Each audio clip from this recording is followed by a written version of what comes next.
En esos instantes, cuando la luz se apaga y solo queda el susurro de las voces reunidas, nace la magia de contar historias.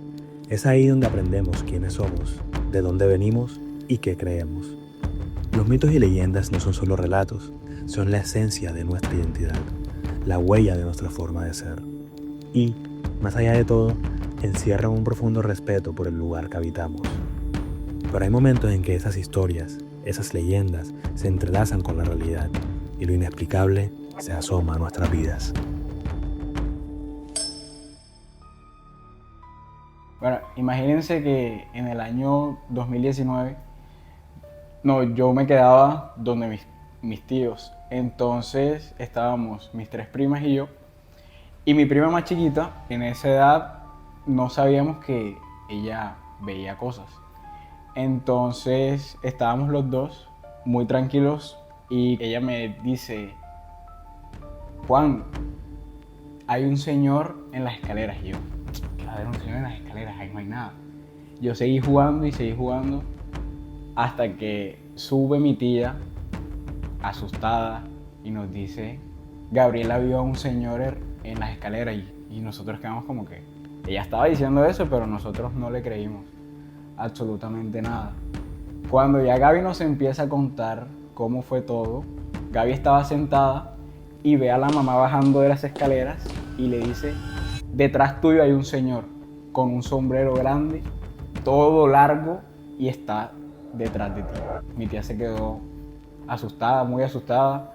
Llamamos a una señora y efectivamente era un señor con un sombrero de guajiros. Y mi prima lo describía tal cual.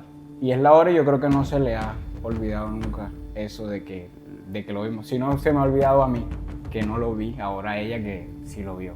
La inocencia de los niños les da una mirada distinta del mundo. Ven lo que otros ya no pueden o ya no quieran ver. Por eso, se cree que ellos son los primeros en percibir lo que no es evidente. Lo que se dice era que lo enviaron, se lo mandaron especialmente a mi tío.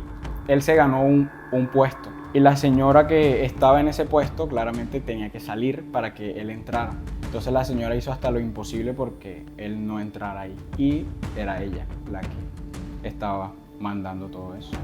El ser humano, movido por emociones intensas como la envidia o el miedo, puede llegar a invocar cosas que no comprende. En algunas creencias, esas emociones abren puertas y traen presencias del más allá para proteger lo que se cree propio, sin medir las consecuencias de lo que están llamando. Una vez me pasó que estaba en una finca y en la noche, con ganas de hacer chichi, yo levanto a mi novio y le digo: "Ay, con ganas de..." Y él emputó conmigo: "¿Cómo así? Que no sé qué, nos toca salir." Y yo: "Urgente." Bueno, él me acompaña, pero obviamente llega hasta un punto. Yo entro al baño, yo me acuerdo que entro al baño, hago chichi y cuando voy saliendo, yo veo una luz. Y yo, y no lo veía. Cuando yo voy caminando, veo la luz y me doy cuenta que no es una luz, que es alguien que está vestido de blanco.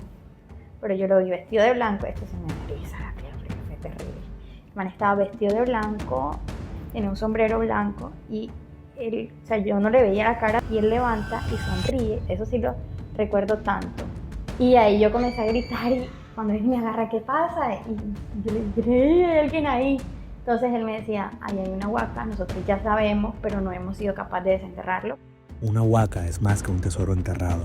Es un lugar donde, se cree, los antiguos escondían su riqueza, pero también su historia. Dicen que quien desentierra una huaca no solo encuentra oro, sino también la carga espiritual e intenciones de quien lo enterró. Por esta razón, se cree que las huacas están protegidas por cuidadores, espíritus encargados de vigilar y preservar lo que aún no debe ser tocado. Él estaba afuera pegado a un árbol muy grande, porque de hecho en esa finca hacían carbón. Ellos cortaban los árboles y quemaban y hacían carbón. Y ese árbol nunca lo cortaron. Hay apariciones que no necesitan explicarse, se manifiestan una y otra vez. Hay quien se atreva a mirar.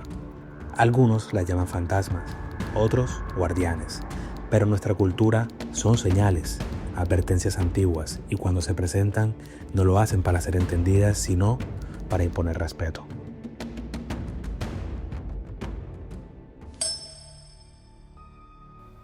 Había una muchacha que le gustaba mucho la fiesta.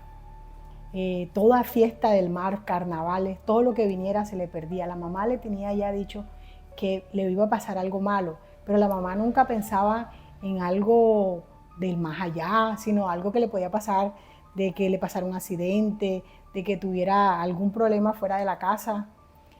Un día ya estaba acostada y ella escuchó, imagínense ustedes algo del carnaval que viene, la tambora, la alegría, y ella le dijo a la mamá que se iba a ir.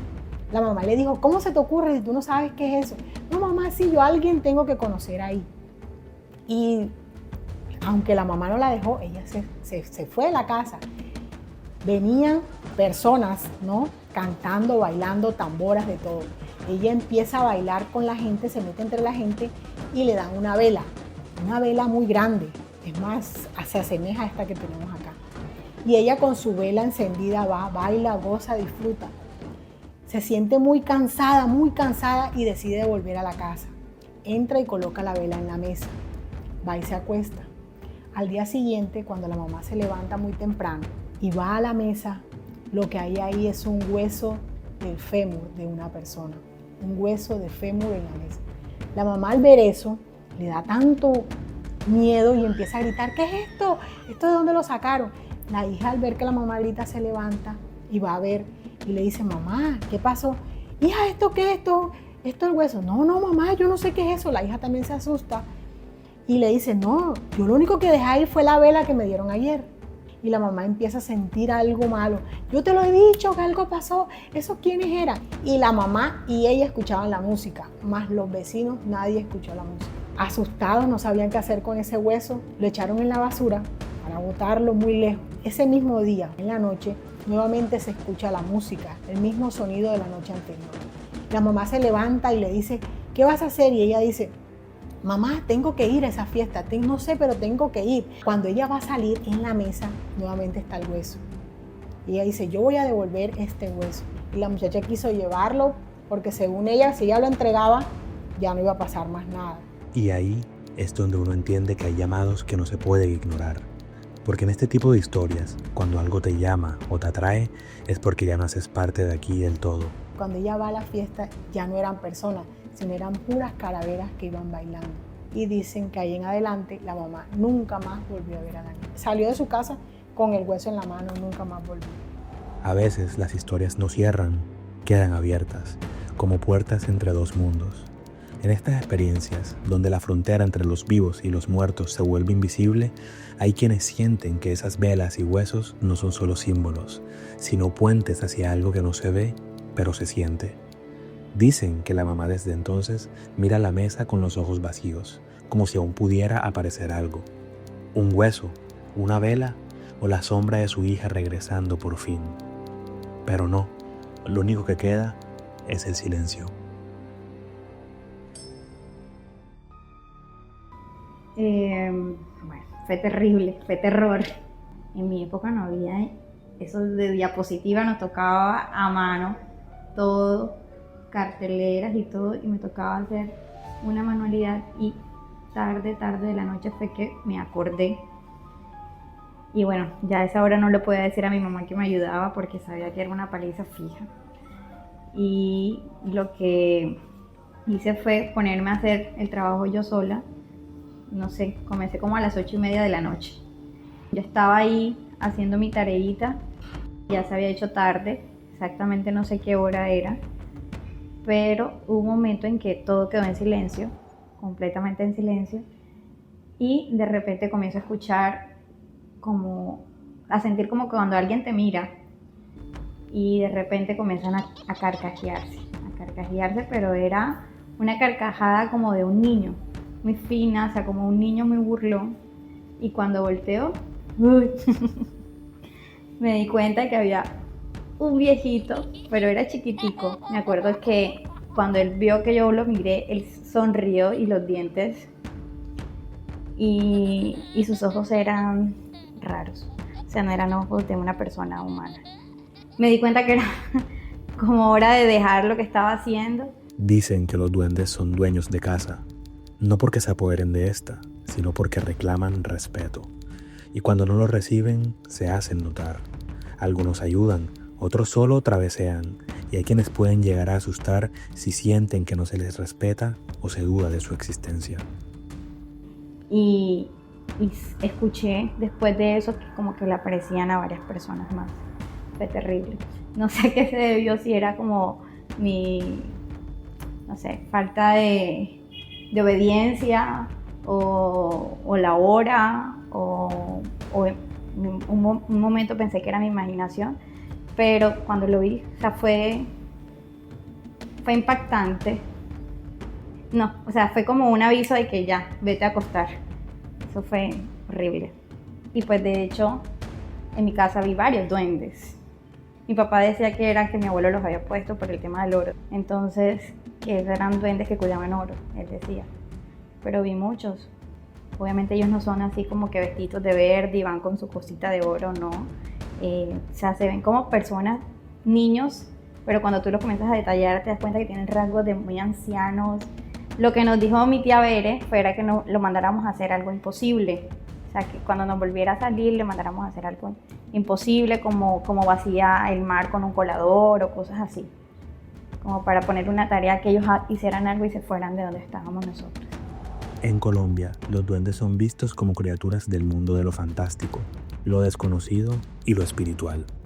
Lejos de ser solo personajes de fábula, estas criaturas son un recordatorio de la tensión que existe entre lo invisible y lo visible.